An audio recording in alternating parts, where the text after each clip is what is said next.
In today's video, I'm going to teach you how to use the ClickUp API. If you want to connect ClickUp with your favorite tools, automate repetitive work, or power up your own scripts, this walkthrough will make the process clear and simple from start to finish. First, open ClickUp and head to your settings. In the top left corner of the app, click your workspace name to open the workspace menu, then choose Settings. If you use multiple workspaces, make sure you're in the one where you actually want to create and use the API token.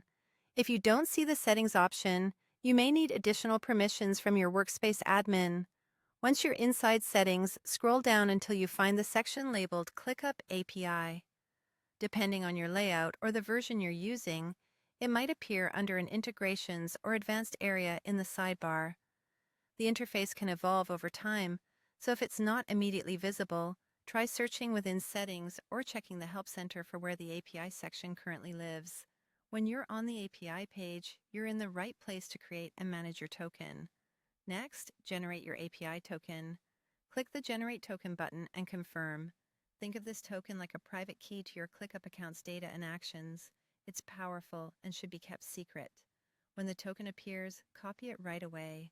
Some interfaces only show it once, or they mask it after you navigate away, so capturing it now prevents extra steps later.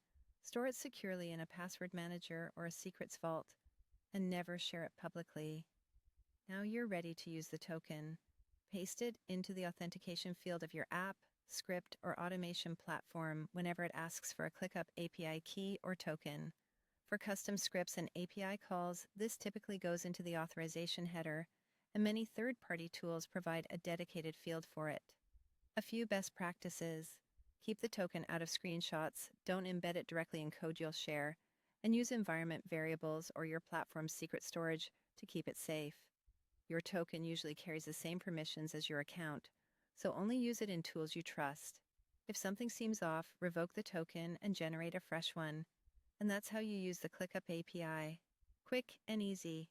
Don't forget to like, share, and subscribe to my channel.